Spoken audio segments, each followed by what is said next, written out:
뾰로롱 안녕하십니까. 내일 이 스튜디오에 우리 가족 여러분들이 가득 차서 공개 방송할 걸 생각하니까 벌써부터 가슴이 두근두근. 자, 진실 추적자 사건 반장 시작합니다. 어제 전해드린 상간소 피소를 당한 그 유명 트로트 가수 숙행 씨였습니다. 오늘 SNS에 자필 편지를 저렇게 공개하면서 팬들에게 사과를 전함과 동시에 출연 중인 트로트 경연 프로그램에서 하차하겠다는 뜻도 밝혔더군요. 안타까운 일입니다. 자, 오늘 출연자 소개해 올리죠. 자, 김한 아나운서, 양지열 변호사, 박상희 한국열린사이버대 교수, 박준 변호사 나오셨습니다. 안녕하세요. 안녕하세요. 사진부터 달립니다. 자, 임산부 배려석 앉은 인부 옆자리 밀어내고 기어이 끝자리에 앉은 저 아저씨 꼭 순산하세요 하신 전은경님. 자, 쿠팡에서 껌 24통을 시켰어요. 근데 이렇게 배달이 됐지 뭐예요? 그래서 뭐지 하고 열어봤더니 저 큰 박스에 껌 하나씩 넣었지 뭐예요. 요즘 쿠팡이 완전 멘탈 붕괴했나 봅니다 하신 김영미님. 세상에. 자, 우리 신랑 정태호 씨 36년 동안 밤낮으로 교대 근무 열심히 하면서 정년 퇴직했습니다. 온 가족이 아빠한테 큰 존경 보낸다고 전해주세요 하신 이미용님. 사랑하는 아내 이수지 씨 생일입니다. 가온이와 함께 축하한다고 해주세요 하신 복대헌님. 자, 어렵게 낳은 예쁘고 귀한 딸 이정현의 4번째 생일 축하해주세요 하신 박신혜님.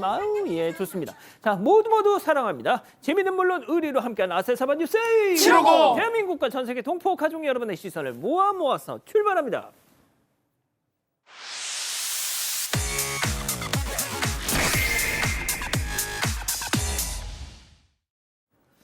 첫 번째 가볼까요?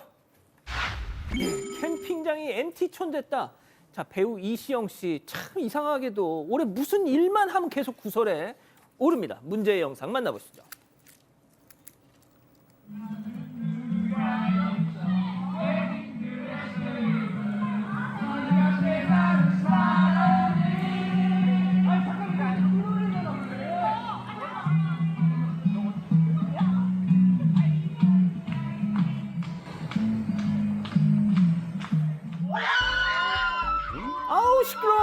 시끄러워. 이게 무슨 상황이에요, 이거? 네, 고성의 박수 소리에 음악 소리에 정말 어수선하죠.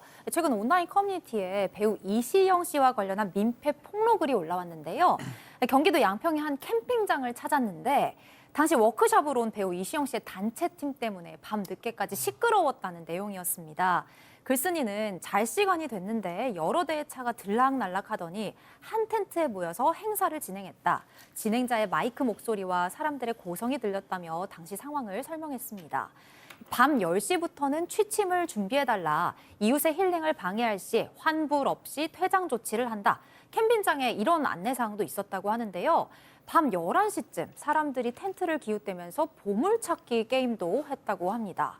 이 글쓴이 캠핑장이 아니라 무슨 워크숍이나 대학생들 MT촌 같았다면서 5살 아이와 함께 갔는데 엄청 스트레스를 받았다고 전했습니다. 이 캠핑 좀 아는 사람들이면 밤 10시부터 다음날 아침 7시까지 이 매너타임 이거 정말 제일 상식이거든요. 캠핑장 매너타임이라고 일컫는 얘기인데요. SNS에 이 얘기가 자꾸 도니까 이시영 씨도 SNS에 글을 남겼습니다. 둘째 때문에 늦게 갔다가 몇 시간 있다 왔다. 그래서 정확한 건 몰랐다라고 해명을 하고 있는데 원래 처음에 예약했을 때는 우리 팀밖에 없는 줄 알았는데 가보니까 다른 팀도 있다는 말을 그때 들었다고 전하고 있습니다. 매너타임, 좀 전에 말 매너타임 매우 중요하게 생각한다면서 결국은 불편했던 모든 분께 사과한다, 죄송하다는 말씀까지 전했습니다. 좋습니다. 다음 이어가죠. 자, 기계에게 화풀이입니다. 자, 무인 사진관에서 벌어진 황당한 사건 제보 영상 만나보시죠. 자, 캄캄한 새벽 무인 사진관에 들어오는 남녀 커플. 자, 거울 보면서 외모 체크. 자, 그러고 나서 다시 부스 안으로 입장합니다. 자, 커튼 촥 치고 자, 그때부터 기계 꾹꾹 휙휙. 자, 카드를 넣으려고 하는데 아이씨 이거 왜 안 돼? 주먹쾅. 오빠 지금 금간 거? 오빠 주먹 센 거 몰라? 몰라. 일단 현금으로 하자. 야, 이거 현금도 안 되잖아. 야, 딴 데 가자. 자, 그렇게 저 커플은 떠나갑니다. 저 손부터 나간 저 못된 심보 저거 그냥 아주 그냥. 아, 그러니까요. 서울 이태원에서 무인 사진관을 운영하시는 분께서 제보를 해주셨어요. CCTV를 보다가 22일 새벽 한 4시 거의 다 돼서 두 남녀가 들어온 것을 확인했습니다.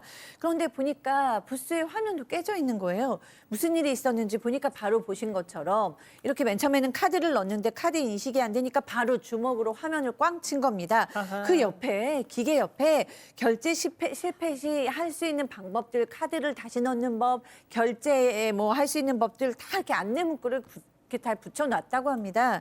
그런데도 불구하고 이렇게 아이고야. 주먹부터 나간 거고요. 뭐 여성이 지갑에서 1,000원짜리 한 장을 꺼내서 시도했지만 계속 이제 오류가 뜨니까 그냥 가버렸다고 합니다. 아, 그냥 가면 어떡해? 네, 비쌉니다. 저게 뭐 공짜도 아니고요. 깨진 화면 교체는 했습니다. 저게 깨진 거잖아요. 예. 견적이 60만 원 정도 아하. 나왔다고 하고요. 보니까 이 카드 한번 넣어보고 몇 번 좀 뭐 실패되는 경우도 있잖아요. 반복 한번 하지 않고 한 번 딱 해보고 바로 이제 손괴했던 상황이었다고 하고 에헤. 경찰에 지금 신고해서 수사 중인데 나중에 동선을 파악해 보니까 여성의 카드로 뭐 다른데 음식점 같은 데 갔던 것 같아요. 아하. 여성은 외국인 카드였다고 합니다. 예, 곧 잡히겠네요. 좋습니다. 다음 이어가죠. 자, 주방의 실체입니다. 자, 어느 맥주집에서 목격된 충격적인 장면, 제보 영상 만나보시죠. 자, 주방 가림막 너머로 슬쩍 보이는 황당한 장면. 자, 보세요. 비닐을 뒤집어 쓴 채 의자에 앉아있는 저 직원. 자세히 봤더니 머리채 잡고 윙 다른 직원이 이발기로 머리를 박박. 자, 잠깐만. 여기 식당 주방 아니야? 와. 아, 손님들 단백질 보충하라고 직원 머리카락을 음식에 양념으로 뿌려주는 건가요? 그렇게 뿌려주면 먹겠습니까? 이게 지난 27일 전주의 한 술집에서 찍힌 그 화면인데 영상인데요. 이 제보해 주신 분이 밤 10시 반 정도에 술 한잔 하시려고 들어가셔서 맥주하고 피자를 시켰답니다. 그래서 맥주가 언제 나오니까 마시면서 피자를 기다리고 있는데 주방에서 직원한테 비닐을 씌우더래요. 헐. 저게 뭐 하는가 하고 봤더니 상상도 못하게 머리를 거기서 이발기를 가지고 깎더랍니다. 그래서 피자를 시켜놨는데 그거를 먹을 수가 있겠어요? 못 먹죠. 피자 취소한다 그랬더니 처음에 안 된다 그러다가 그 머리카락 자르는 거 다 봤어요. 그러니까 취소를 해줬다라는 거고 사장님 설명은 그거예요. 직원이 군대를 가서 직원들하고 다 같이 거기서 머리를 잘라줬다라고 하는데 아니 뭐 영업 끝나고 뭐 따로 하든지 그래. 손님 나와 있는데 거기서 음식 만드는 데서 저러면 됩니까?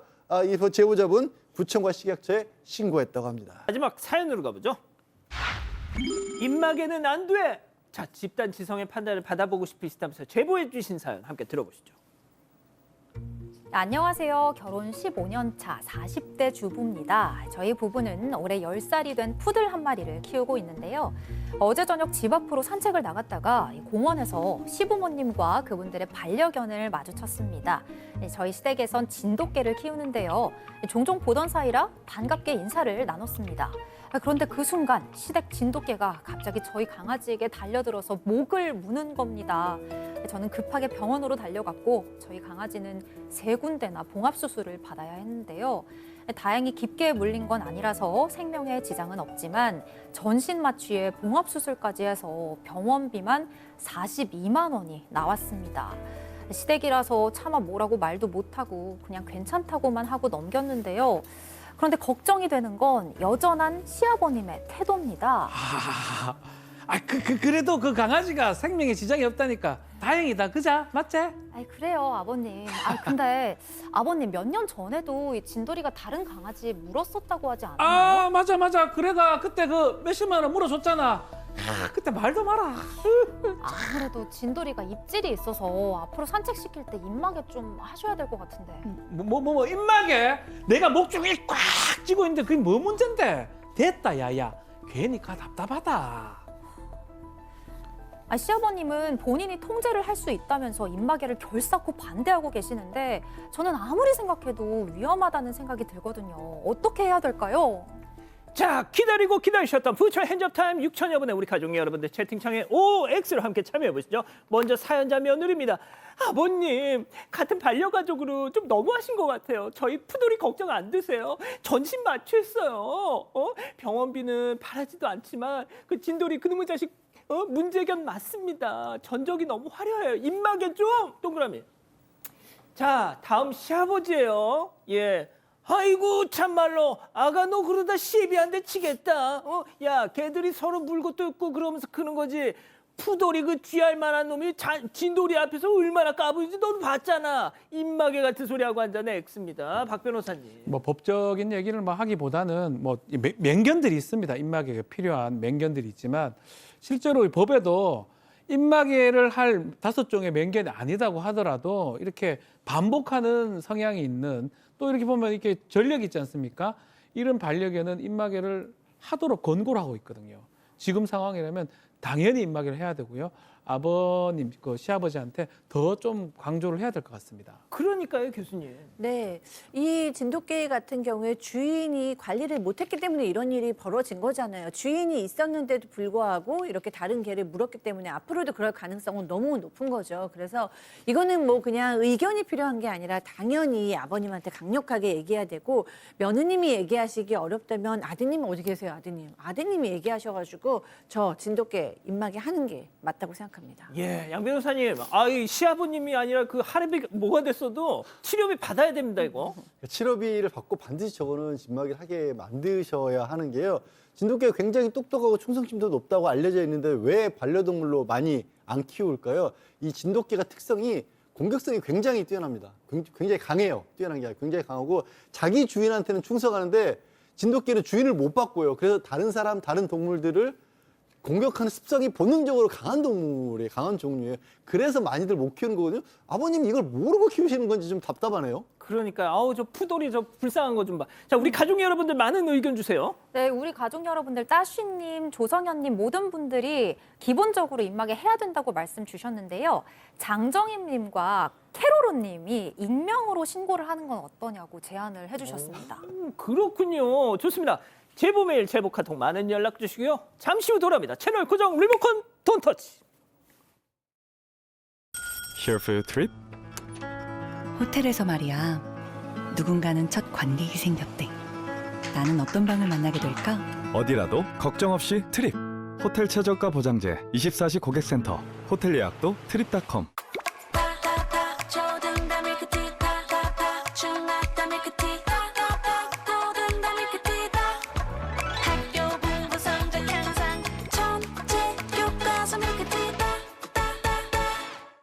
자코모는 소파를 넘어 견고함의 기준을 만듭니다. 부드럽게 감기는 촉감, 몸을 단단히 받쳐주는 지지력, 오래 머물고 싶은 견고함. 어떤 소파를 선택하실 건가요? 소파는 결국 자코모. 가속 노화? 밤새 휴대폰을 한다면 당신도 가속 노화할 수 있습니다. 마이 웰리스랩, 아메이 뉴트리라이트의 노화 속도 측정 AI 솔루션과 함께 가속이 아닌 저속 노화의 시작.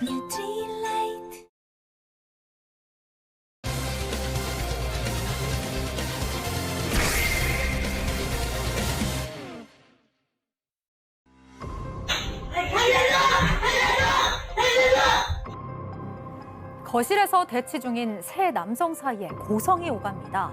한 남성은 흉기를 들고 쫓아가고 다른 남성은 필사적으로 몸을 피하는데요. 놀랍게도 이들의 관계는 손자와 외삼촌 그리고 외할아버지입니다. 대체 이들 사이에 어떤 사연이 있는 걸까요? 예, 이번 사건 제가 처음 제보를 받고 영상을 봤을 때 정말 너무 큰 충격을 받아가지고요. 자, 외할아버지와 더 이상 한 집에서 못 살겠다는 30대 남성의 제보입니다. 일단 30대 남성이 외할아버지, 90대 외할아버지랑 같이 산다는 것부터가 좀 특이하긴 한데 이런 불편한 동거가 시작된 이유가 있다고 합니다. 이 아파트를 분양받을 시점에 외할아버지하고 어머니가 신용불량이었대요. 그래서 제보자 명의로 계약을 해서 그렇게 같이 살기 시작했는데 알고 보니까 같이 살다 보니까 외할아버지가 좀 많이 괴팍한 편이라고 해요.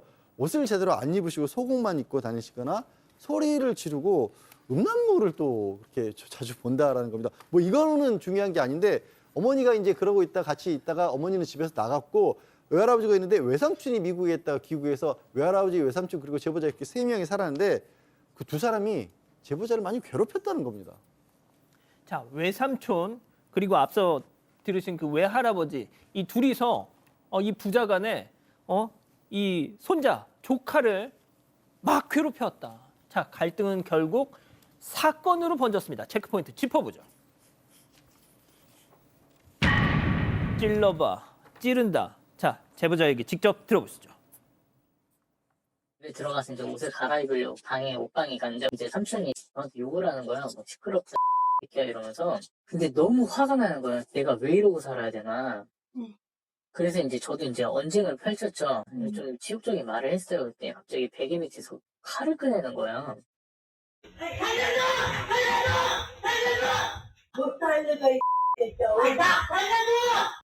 그래서 이제 화가 나서 이제 찔러봐라 이렇게 했는데 이제 찌르려고 한 거죠. 근데 이제 제가 이제 의자로 막 그러니까 할아버지 자기가 이제 칼을 집어서 이렇게 하려고 했는데 제가 이제 뺏어서 이제 막 던진 거죠. 딴 데로. 야, 교수님 이게 뭐예요? 자, 외할아버지랑 외삼촌이 조카 손주를 좀 저렇게 하고 있어. 구석으로 몰면서. 네. 정말 좀 상식적으로는 이해가 되지 않는 지금 영상인데요. 어쨌든 이 제보자 주장에 따른 얘기를 먼저 해드리면요. 이 외삼촌이라는 사람은 한 달만 집에 있다가 가겠다고 했지만 그대로 쭉 눌러 앉았어요. 그런데 이 외삼촌과 제보자가 여러 이제 번 갈등이 있었던 거예요. 왜냐하면 이 외삼촌이 물건도 자꾸 던지고 욕설도 하고 뭐 이러면서 갈등이 더 심해졌습니다. 사건이 벌어진 날에도 이제 이 제보자가 집으로 들어갔는데 외삼촌이 욕을 하기 시작했어요. 분노한 제보자가 맞받아쳤습니다. 그러니까 이 외삼촌이 마치 준비했다는 듯이 베개 밑에서 흉기를 꺼낸 거예요. 그래서 저렇게 막 죽이겠다고 뛰어나갔습니다. 근데 거기에 할아버지까지 이제 협세를 하면서 말 그대로 아수라장이 됐어요. 네, 뭐 외삼촌과 외할아버지는 경찰에 현행범으로 체포가 됐습니다. 그리고 제보자는 접근 금지 신청을 했어요. 아, 경찰 왔네요. 네네. 그런데 이게 받아들여지질 않았다고 합니다. 특히 외할아버지는 고령이라는 이유로 판사가 기각을 했다고 합니다. 자, 외할아버지 고령이라는 이유로 판사가 기각을 해서 다시 자유의 몸이 됐습니다. 자, 이 제보자, 이 손주, 손자 두 사람이 다시 집으로 돌아오는 게 너무 무서웠대요. 이유가 있었습니다. 얘기 들어보시죠.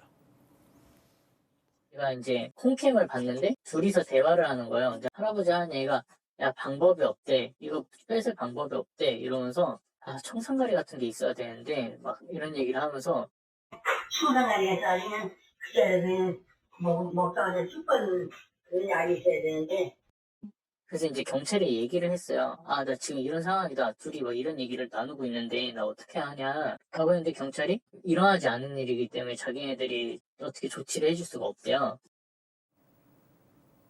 아니, 청산가리는 또 뭐예요? 이게 흉기 사건이 일어나기 전의 상황입니다. 홈캠을 설치했는데 외삼촌하고 외할아버지가 대화하는 내용을 듣게 되는 겁니다. 죽이겠다. 근데 죽이는데 보통 얘기가 아닙니다. 그 대하는 장면에서 흉기하고 독극물까지 정확하게 언급이 됐습니다. 결국은 너무 공포스러워서 경찰에 신고했는데 좀 전에 들었던 것처럼 일어나지 않는 일이기 때문에 이걸 갖고 처벌할 수는 없다라고 하고 그 이후에 있었던 게 좀 전에 봤던 흉기 사건이었어요. 결국 제보자 주장에 따르면 수시로 이 외할아버지, 외삼촌이 제보자를 죽이겠다고 얘기를 했고 결국 이 흉기 사건으로 두 사람 재물 손괴, 특수폭행, 협박 등으로 벌금 800만 원 선고를 받았다고 합니다. 이야, 지금 뭐 참 보면 저희도 그렇고 이걸 보고 계신 우리 가족 여러분들도 이게 무슨 상황이지? 지금 막 되게 참 납득을 못 하고 계세요. 저희도 그렇습니다. 자, 지금까지 보신 거는 제보자의 주장을 위주로 저희가 전해드렸고, 자, 그래서 저희가 외할아버지에게도 연락을 했는데 전혀 다른 얘기를 하고 있어요, 또. 네, 외할아버지는 또 이렇게 주장을 합니다. 손자가 아파트를 부동산에 내놓으면서 이 가족 사이에 갈등이 생겼다는 건데요. 이 아파트를 매입할 당시에 외할아버지가 1억 원 정도를 빌려줬는데 손자가 마음대로 아파트를 부동산에 내놨고 또 손자 본인의 명의로 되어 있으니까 수익금도 다 가져가려고 한다는 겁니다.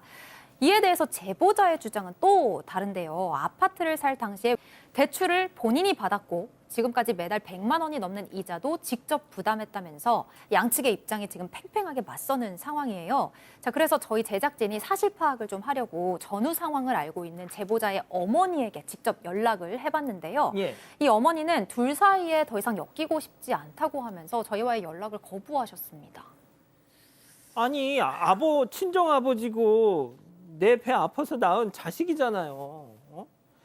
자, 그런데 이 외할아버지 아까 흉기 저희 제작진한테 내가 노인 학대를 당하고 있다 이런 주장도 했습니다. 자 이번엔 외할아버지 얘기 직접 들어보시죠. 나 10원 한 장도 안 주고 자기 이름으로 됐으니까 내가 다 팔아서 내가 가지고 나면 내가 살아야 되겠다. 지금 그 얘기야. 그래서 작년 12월 달부터 한 집에 살면서 얼굴도 안 쳐다보고 인사도 안 하고 말도 안 하고 전부 다 메모를 하고 그리고 저 외할아버지가 욕도 하고 현재는 난방도 끄고 보일러도 더운 물도 못 나오게 하고 또 가스레인지도 해서 밥도 지금 나가서 주방에서 못 해먹고 지금 방에서 지금 반찬 해놓고 그래요. 일단 저 말씀이 사실이면 지금 상당히 고령의 어르신인데 뭐 되게 고통스럽긴 하시겠네요. 굉장히 힘든 상황이라고 하는 거죠. 지금 난방도 다 껐다라고 하고 주방에 가스레인지 같은 다 불을 잠궈 버렸다라고 하고 그리고 지금 욕설도 알고 있는 그런 상황이어서 밖에 나가지도 못하고 방에서 반찬을 해서 지금 식사를 때우고 있다 이런 상황이고요. 또 할아버지 얘기는 그거예요. 이 아파트에 살 때 썼던 돈이라도 돌려주면 나갈 텐데 돈이 없으니까 나갈 수도 없어서 지금 어쩔 수 없이 같이 살고 있다는 건데 제보자 얘기는 또 다릅니다. 이 할아버지가 이 집에 불을 지르겠다라고 하고 실제로 가스불을 그냥 켜서 둔 적이 있다라는 거예요. 그래서 가스를 다 막았다라는 거고 그러고 나서도 그러니까 제보자분의 발리개를 때리고 발레견 사료를 훔쳐가고 거실 블라인드 끈을 막 잘라버리고 안경도 발로 차서 부러뜨렸다라고 합니다. 그러니까 그래서 지금 양쪽 말이 또 달라요. 자, 중요한 건 지금 사료를 걷어가네요. 지금 강아지 사료를. 자, 일단 지금 여기서 제일 궁금한 건 과연 그러면 경찰의 판단은 어떤 것이냐일 것 같아요, 교수님. 네, 지금 이제 경찰은 두 사람의 입장 차이가 너무 크기 때문에 개입이 어려운 측면이 있다라고 얘기를 하고 있고요.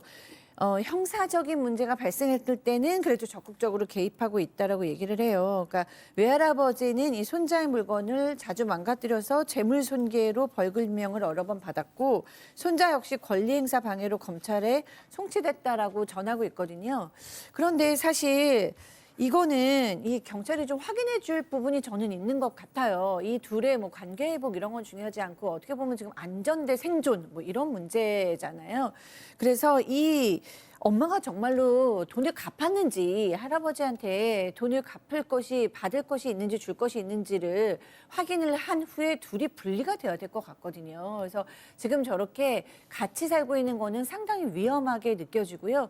상황 팩트 체크를 정확하게 한 후에 둘을 어떻게 분리할 수 있을까를 경찰이든 자녀들이든 누군가가 좀 의논해야 되는 상황이 아닌가라는 생각이 듭니다. 자, 박 변호사님 조금만 첨언을 해주시죠. 불안해 보이거든요. 불안합니다. 사실은 저런 게 큰 강력한 범죄로 갈 가능성이 매우 그러니까. 높습니다. 그래서 경찰이 조금 더 강하게 뭔가 가능하다면 고령이니까 접근 금지 이런 거 기각시키지 말고 좀 더 적극적으로 할 필요가 있는 상황이 아닌가.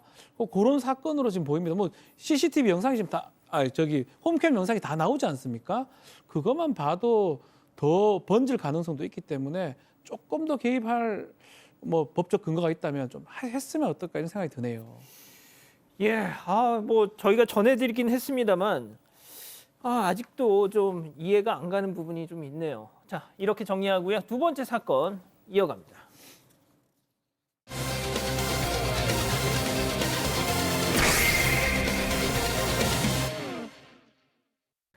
해수 담수화 사업을 홍보하는 회사가 폰지 사기를 벌이는 걸로 의심된다는 제보가 들어왔습니다. 거액을 투자해 얼마간 수익금을 받았는데 갑자기 지급이 끊겼다는 주장입니다. 어떻게 된 일인지 알아봅니다. 자, 유튜브를 즐겨보시는 한 60대 여성분이 지난달 귀가 솔깃해지는 영상을 딱 봤다. 네, 그렇습니다. 유튜브를 보는데 어느 날 우연히 어떤 회사에 투자를 해서 한 달에 800만 원씩 벌고 있다는 그런 인터뷰 영상을 봤다라는 거예요. 한 달에 800만 원? 그 회사가 뭐 하는 회사냐면 바닷물을 담수로 바꾸는 그런 기업이어서 전 세계의 물 부족 문제를 해결하고 있다라고 각종 투자 상품을 소개하고 투자자를 유치하는데 또 이게 사우디아라비아에 해외 사업을 하면서 신규 투자자도 모집한다 이런 얘기가 있더라는 겁니다. 그래서 이분이 그럼 큰 돈은 말고 용돈이나 좀 벌어보자 싶어가지고 회사 홈페이지를 통해서 상담과 채팅을 하고 200만 원으로 처음엔 투자를 시작했다고 합니다. 자, 사우디, 담수화 여기서부터 좀 느낌이 와야 된단 말이죠. 자, 이 제보자는 그래도 한 달에 800만 원 투자를 결심하게 된 이유가 있었습니다. 체크포인트 짚어보죠. 시간 단위 수익 정산. 자, 이 업체의 홍보 영상 먼저 보시고요. 제보자 얘기 이어서 들어보시죠. 저는 올해 32살이 된 직장인 박입니다. 그 친구가 너 해봐 이렇게 말하더라고요. 제 첫 투자금 500만 원을 넣었습니다. 하루하루 수익이 시간 단위로 정산돼서 이렇게 쌓이는 걸 보니까 진짜 신기하더라고요. 1년 차이는 2천만 원, 2년 차이는 5,500만 원까지 불렸습니다. 돈 벌기 힘든데 이자가 이렇게 많이 나온다는 부분이 조금 솔깃했어요. 해수 담수화 그런 영상이 그 사람들이 한 것 말고도 부산이나 LG 이런 데서 사우디나 뭐 중동이나 이런 데 가서 실제로 그렇게 해가지고 영상도 또 있더라고요. 호공에 뜬 게 아니고 사실이네 이렇게 생각했었어요. 1시간에 12,477원. 그래서 24시간 해가지고 하루에 29만 9,450원. 이렇게 수익이 높은 게 이게 말이 되나? 잠시 한 몇 달만 하고 뭐 다 빼면 되지. 그 앞서 보신 올해 32살 된 직장인 박땡땡 씨, 제가 이제 뭐 확인은 못 해봤습니다만 단역 배우일 걸로 보입니다. 예, 저희가 블러를 친 거고요. 영상에서는 얼굴을 다 공개를 하고 이거 너무 좋아요 막 이러더라고요. 자, 박 변호사님, 네. 워런 버핏도 저런 투자 수익률은 거두기 힘듭니다. 불가능하죠. 시간당 1시간에 이 단위로 수익이 정산돼서 들어오는 모습들을 보고 이 후기 같은 거 보니까 정말 괜찮다. 또 언제든지 출금이 가능하다. 이런 댓글들이 있었던 것 같아요. 그래서 제보자는 또 이것만 믿은 건 아니고요. 실제로 담수화 사업이 가능한지 알아보니까 뭐 중동이나 사우디아라비아 같은 데 가서 그런 것들을 해가지고 돈을 좀 벌었고 이게 가능한 사업이구나 이런 댓글들이 또 이런 인터넷 검색을 했던 것 같습니다. 그래서 욕심내지 말고 한 몇 달만 투자를 해보자라는 생각에 최초는 한 200만 원 조금만 이렇게 넣었는데 넣고 나서 계속 반복해서 수익이 생기면 몇 번 넣어서 결국은 총 수천만 원이 됐다고 하고요. 다시 계속 수익을 다시 투자하는 방식을 택해서 한 달 이상 투자를 이어갔다고 합니다. 처음엔 좀 돌려줍니다. 왜? 그래야 계속 하니까 더 계속 돈을 부으니까 말이죠. 자, 그런데 이분도 이거 좀 하기 시작했어요. 네, 뭔가 이상함을 감지한 지점이 있었는데요. 초반에는 수익금을 지금 빼고 싶다라고 이야기를 하면 바로바로 이제 수익금을 줬는데 점점 10분, 20분씩 기다려야 하는 상황이 생겼다고 합니다. 그래도 입금이 아예 안 되는 게 아니라 나중에 입금을 해주니까 그냥 그러려니 하고 넘어갔는데 또 한 가지 이상한 게 생깁니다. 자, 맨 처음 입금을 하라고 안내받았던 그 계좌, 그리고 두 번째로 입금을 하려고 하는 계좌, 입금을 할 때마다 계좌번호가 달라지는 겁니다. 제보자가 최근까지 총 4명의 계좌로 입금을 했다고 하는데 왜 한 통장으로 하지 않고 계속 계좌가 바뀌지? 좀 이상하네. 이런 생각이 들었다고는 하긴 해요. 그런데 이상하다는 생각이 들지만 몇 달만 이렇게 하다가 그냥 다 빼면 되겠지라는 생각에 이걸 멈추지는 못하셨다고 합니다. 자, 결국 지난주에 은행에서 전화가 옵니다. 제보자 얘기 들어보시죠. 계좌가 좀 이상한 계좌다. 더 이상 입금하거나 그러지 말라고 지금 빨리 신고하라고.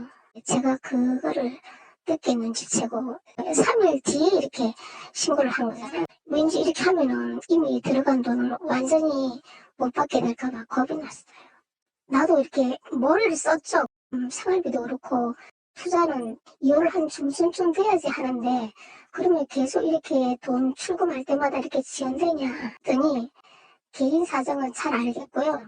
이러는 거야. 느낌이 뭔가 조금 바로 좀 이상하더라고. 그러다가 이제 그 돈을 다시 이제 받기 위해서 신청을 했는데 완료가 떠야지 돈이 입금이 되는 거거든요. 완료가 안 되는 거예요. 왜 돈을 이렇게 안 주냐. 그때부터 말이 없어요. 답이 없어요. 자, 이렇게 바로 은행 연락을 받고도 신고를 못 하시는 게 지금까지 부은 돈이 얼마인데 묻은 돈이 얼마인데 이거 못 받으면 어떡해. 바로 신고를 못 하세요. 네, 그러신 거죠. 그러니까 이제 확실하게 손실이다라는 것을 확인하게 되는 순간 너무 이제 절망스럽고 고통스러우니까 이제 무서우셨던 거죠. 그래서 이 제보자는 지난주에 은행으로부터 4개의 계좌 중에 하나가 이상하다. 거래하지 말고 빨리 신고해라. 이런 연락을 받았지만 지금 이제 이대로 뭐 다 손실이면 어떡하나라는 생각이 들어서 며칠을 고민하시다가 나름대로 꾀를 내신 거예요. 그래서 그 상담원한테 내가 지금 생활비 문제 때문에 돈을 좀 출금을 해야 되는데 이렇게 출금이 계속 지연되는 이유가 왜 그런 거냐 물어봤어요. 당연히 뭐 안정적으로 괜찮다 이런 얘기를 듣고 싶으셨겠죠. 그런데 그 전까지만 해도 친절하던 상담원이 그 얘기를 듣자마자 태도가 달라지는 겁니다. 고객님의 개인 사정은 알았습니다. 라고 얘기하면서 차가워졌고요. 그다음에 묻는 말에는 대답도 해주지 않았다고 합니다. 제보자가 신청한 출금 더 이상 진행되지 않았습니다.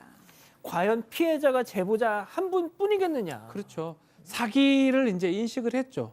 이른바 폰지 사기, 돌려막기 사기라고 이제 알게 됐고 댓글을 쓰다 보니까 다른 피해자 2명도 확인을 했다고 아이고. 합니다. 그 피해자하고 좀 뭐 대화를 해보니까 금감원에 신고를 했는데 돌려받기 어렵더라라는 얘기도 들었고요. 이 나중에 좀 확인을 좀 해봤어요. 그리고 제보한 거는 뭐냐면 다른 피해는 막아야 되겠다는 생각했고 홈페이지 같은데 확인을 해보니까 상담 전화 연결 안 되더라도 AI 답변처럼 개인 연락은 드릴 수 없다. 그런데 질문을 했대요. 혹시 사기냐 너희들 하면 뭐 아니라고 해야 되는데 AI 답변처럼 아무런 답변이 없었다고 해요.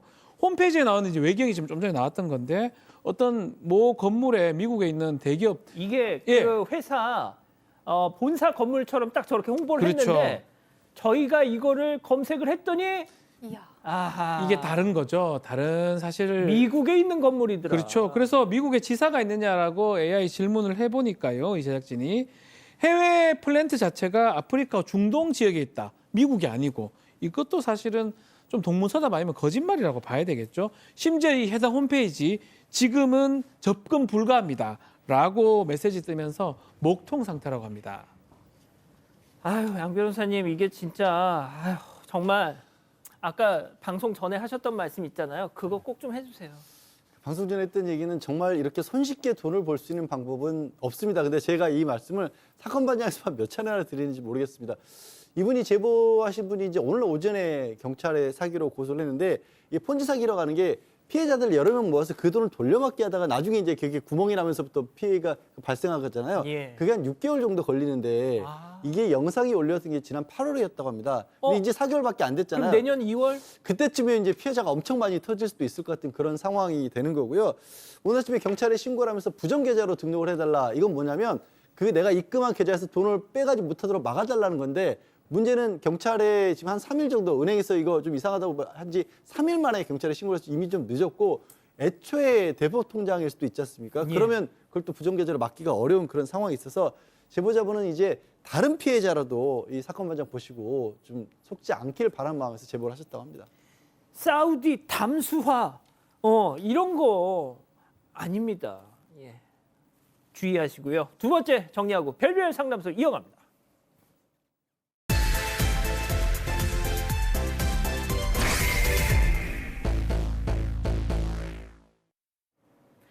한 여성이 백화점 의류 매장을 찾았습니다. 휴대전화로 영상통화를 켠 채 옷을 하나씩 꺼내 화면에 비추는데요. 그걸 본 영상 속 남성은 고개를 젓거나 탐탁지 않은 반응을 보입니다. 이 상황이 길게 이어지자 매장 직원이 여성에게 나가달라고 요청하는데요. 결국 매장에서 쫓겨난 여성, 과연 통화 상대는 누구였을까요? 예, 가족 여러분 오늘 사연 진짜 정말 기가 찹니다. 팔자에도 없는 아들이 생겼다는 분의 제보네요. 네, 그렇습니다. 제보자는 40대 여성입니다. 10년 전에 결혼을 한번 했는데 아이 없이 이혼한 상황이었어요. 근데 그 후에 안정적인 회사를 다니면서 내 집 마련에도 성공한 그런 여성입니다. 요즘은 일단 뭔가 취미 생활을 하면서 좀 시간을 보내봐야겠다라는 생각이 들어서 기타 소모임에 가입을 했어요. 예. 근데 여기서 2살 연상의 한 남성을 만나게 됐고요. 남성은 저는 앨범까지 낸 기타리스트입니다. 라는 식으로 자기를 소개했어요. 어허. 그러면서 현재는 공공기관과 계약을 맺고 정기 공연도 하고 있다라고도 말했습니다. 그리고 이제 남성이 여러 차례 연락이 와서 호감을 표현했고요. 이 제보자께서 저는 돌싱이에요 라고 얘기를 했더니 나도 아주 오래 사귄 여자친구가 있었기 때문에 사실은 사실혼이나 다름없었어요 라고 얘기를 했어요. 그래서 올해 2월부터 정식으로 교제를 시작하게 됩니다. 자, 그런데 교제를 시작하고 나서부터 남자친구가 자꾸 건망증이 심해지더라. 네, 제일 많이 깜빡깜빡한 게 바로 지갑이었습니다. 근데 밥을 먹으러 가면 항상 그 계산을 할 때 아차, 지갑 놓고 왔다 이런 말을 하는 거예요. 아, 휴대폰으로 하면 되잖아요. 그래서 제보자가 휴대전화로 결제할 수 있지 않냐라고 얘기를 하면 아니요. 그런 거 안 쓴대요. 그 기능을 안 쓴다고 아, 답을 하는 땡땡페이 거예요. 안 쓴다? 네. 결국 식사 비용을 번번이 제보자가 결제했고요. 남자친구의 차를 탈 때도 비슷했습니다. 자꾸만 기름 넣는 걸 깜빡했다면서 자기가 기름 좀 가득 넣어주면 안 돼? 이렇게 요구를 하는 거예요. 결국 제보자 혹시 주머니 사정이 안 좋은 건지 남자친구에게 직접 물어봤는데요. 이 남자친구 기다렸다는 듯이 좀 많이 어렵다고 하면서 내가 늦둥인데 치매 걸린 어머니 요양원 비용까지 다 대고 있다. 이렇게 털어놨습니다. 이 사연을 듣고 제보자는 경제적인 부분은 내가 좀 더 감당을 해야겠다라고 생각을 하셨다고 해요. 아, 오빠가 좀 어려운가 보다. 내가 감당해야 되겠다. 이래버리면요. 그때부터는 아주 그냥 맡겨놓은 거 갖다 쓰듯이 합니다. 직접 들어보시죠. 그 남자가 커플옷을 못 입어봤다고 하니까 그게 좀 안쓰러워서 제가 입을까? 그랬더니 백화점에서 사자는 거예요. 국내 브랜드는 싫은가 보다 생각해서 제가 이제 사주게 됐는데 되게 마음에 들어 하는 거예요. 한 순간부터 뭐 보지도 않고 막 되게 고급스럽고 색깔도 예쁘고 너무 마음에 든대요. 그러더니 비싸겠네 이러더니 얼마 전 묻지도 않아요. 그냥 끝이에요. 그때부터 좀 이상하긴 했거든요. 아, 박PS 몽끌 땡땡? 좋은 거죠. 예. 이게 어느 순간부터 장바구니처럼 아마 여겼던 것 같아요. 뭐 로션 사달라, 뭐 영양제 사달라 등등 하다가 급기야는 커프로 좀 사자라고 얘기를 했는데 이렇게 백화점에 직접 가가지고 영상으로 찍어서 이제 커프로 같은 걸 보여줬는데 좀 국내 브랜드 얘기를 하면 볼 생각도 없이 저렴한 거 싫어, 아닌 것 같아 막 계속 이렇게 거절을 했고요. 결국 몽끌 땡땡 좀 많이 비싸죠. 좀 아이고 많이 비쌉니다. 몽끌 땡땡을 이렇게 보여주진 않고 몽끌 땡땡 어때 하니까 좋아. 물어보지도 않고. 말이 나오기도 전에. 말도 나오기 전에 몽끌 땡땡이 나오니까 네 음절 중에 두 음절만 몽끌 나왔는데. 하니까 오케이. 색깔 색상 다 필요 없습니다. 무조건 사라. 아주 좋다. 너무 좋은 옷 같다. 라고 하면서 그런 성향을 보이니까 제보자 입장에서 좀 이상하다 이 사람 생각을 했다고 합니다. 양 변호사님 이거 진짜 딱 처음에 딱 이렇게 커트를 하셨어야 그러니까 되는데. 이상했을 때 잘랐어야 되는데 이미 이제 마음이 갔던 그런 상황인 거고 이게 문제가 한번 드라이브를 가는데 남자친구가 잠깐 자리를 비웠대요. 근데 휴대전화가 차량하고 연결이 돼 있어서 전화가 오는데 발신자 이름이 굉장히 이상하게 돼 있다는 겁니다. 안산 45 가로 열고 돌싱 옷가게 이렇게 발신자가 떴다라는 거예요. 이상하잖아요. 쎄하잖아요. 느낌이 쎄하잖아요. 그래서 남자친구가 오길래 혹시 만나는 여자 또 있냐? 또 있냐? 그냥 직접적으로 물어봤대요. 그랬더니 무슨 소리냐고 발끈하더라는 겁니다. 근데 발끈하면서 보니까 막 휴대전화로 손을 막 뭘 만지더래요. 이거 이상한데 싶어서 또 한 번 기회를 노려서 이 남자친구 휴대전화를 다시 봤더니 그 돌싱녀라고 들었던 그 사람하고 통화했던 내용 있잖아요. 통화 기록이 다 삭제돼 있더랍니다. 자, 이쯤 되면 누구나 상상할 수 있는 거. 그럼 내 이름은 어떻게 저장돼 있었을까? 이런 궁금증이겠죠? 직접 들어보시죠. 저장된 내 이름은 뭔가 하고 봤더니 이름 3글자, 제 이름 3글자 하고 지역, 그리고 가로 열고 돌싱, 대기업, 가로 닫고 딱 이렇게 적혀있는 거예요. 그러니까 제가 볼 때 약간 돌싱들만 이렇게 꼬셔서 그러니까 마음이 약하고 돈 쓸 것 같은 돌싱들만 이렇게 하는 건가 싶기도 하고 진짜 미치겠더라고요. 진짜 나도 미치겠다. 듣는 나도. 진짜 미치겠죠. 평소에는 제보자를 자기야라고 부르는 남자친구인데 휴대전화에 이름 3글자에 지역 그리고 돌싱 대기업이라는 정보를 적어놨고요. 저기 X로 돼 있는 거 있죠. 그게 이 제보자랑 사귄 날짜였다고 해요. 제보자가 도대체 이 저장명 무슨 뜻일까? 친구들이랑 머리를 맞대고 고민을 해봤는데 아무래도 여러 여자를 만나면서 헷갈리지 않으려고 이렇게 저장한 게 아닐까. 날짜가 되게 실수하기 쉬운 거거든요. 그렇죠. 그러니까 사귄 날짜까지 적어놨겠죠. 이 큰 배신감을 느낀 제보자, 일단 남자친구한테 먼저 연락을 하지 말자라고 다짐을 하고 연락을 하지 않았더니 남자친구가 자기야 삐졌어 하고 문자를 한 통 보냅니다. 그리고 계속 연락을 안 하니까 본인도 그냥 똑같이 연락을 끊어버린 거예요. 근데 결국 제보자가 남자친구한테 먼저 연락을 해서 헤어지더라도 확실하게 헤어지고 끝내자라고 얘기를 하면서 데이트 비용은 됐다. 하지만 네 개인 물품을 사줬던 돈은 돌려달라라고 요구를 했습니다. 자, 남자친구 바로 제보자 연락처 차단했고요. SNS 팔로우까지 끊었습니다. 아이고 박 변호사님. 그렇죠. 뭐좀 만난 날짜는 좀 기억을 하든가 그걸 적은 뭐 잘했다는 건 아닙니다. 뭐 그것 때문에 이제 알게 됐던 것도 사실이고요. 또 이렇게 차단을 했는데 이 사람 이렇게 돌싱이나 이런 사람들을 대상으로 해서 생활비를 충당하고 이런 것도 반복하는 것도 생각이 돼서 확인을 좀 해봐야 되겠다 제보자가 생각을 했던 것 같아요. 공연한다고 했거든, 기타. 예. 그래서 그 장소나 이 공공기관에 가보니까 그런 사람 없대요. 그래서 계약한 적도 없다 해서 이건 거짓말로 보이고 온라인 검색을 해보니까 남성이 냈던 앨범은 존재를 합니다. 그러니까 뭐 조금은 있는데 과장했거나 약간 거짓말한 것 같다라고 이렇게 생각을 하고 있고요.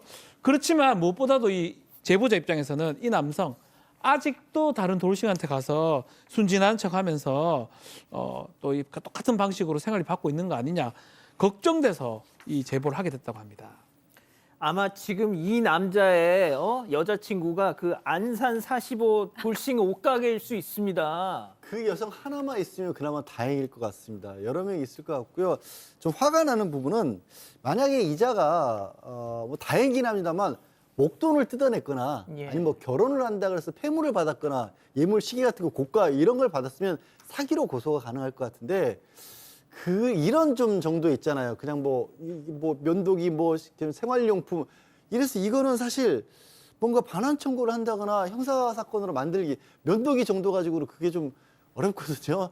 자기 마음에 들어서 줬다라는 정도가 될 거기 때문에 이것도 처벌도 좀 아마 이것도 알고 있을 것 같아요, 왠지. 교수님 선수입니다, 이거. 그렇죠. 근데 선수라는 표현을 쓰기에도 좀 창피한 것 같아요. 예, 정말 생계수단으로 이성을 만나면서 면도기, 비누, 로션, 유산균 이런 거 챙겨가지고 가진 거잖아요. 정말 최고 찌질한 어떤 사기가 아닌가라는 생각이 좀 들고요. 이 여성분 많이 배신감을 느끼시겠지만 이 여성분 정말 순수한 마음으로 사람을 만나신 거고 또 워낙에 똑똑하기 때문에 더 이상 착취당하지 않으신 거잖아요. 위로받으시고 이런 사람 더 이상 오래 안 만났다는 거에 의미를 두셨으면 합니다. 예. 그래도 빨리 좀 차단하셨습니다. 자, 별별 상담소 이렇게 정리하고요. 글로벌 픽 이어갑니다.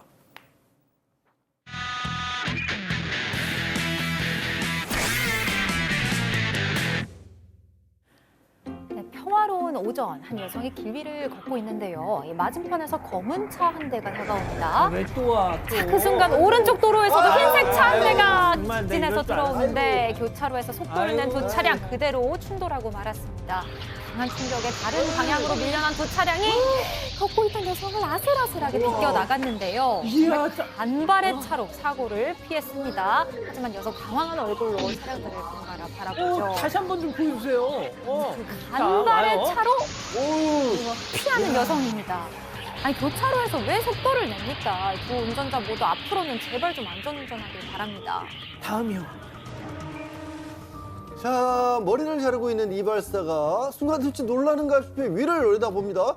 앉아있던 손님도 시선이 위쪽으로 향하는데 자, 안쪽에 있던 남성도 뭔가 기척을 느끼고 서둘러서 움직입니다. 천장이 무너지나요? 자, 이상함을 느낀 이발사가 확인을 위해 안쪽으로 더 들어가려고 하는데 순간 천장이 와르르 무너지면서 왜 안 무너지죠?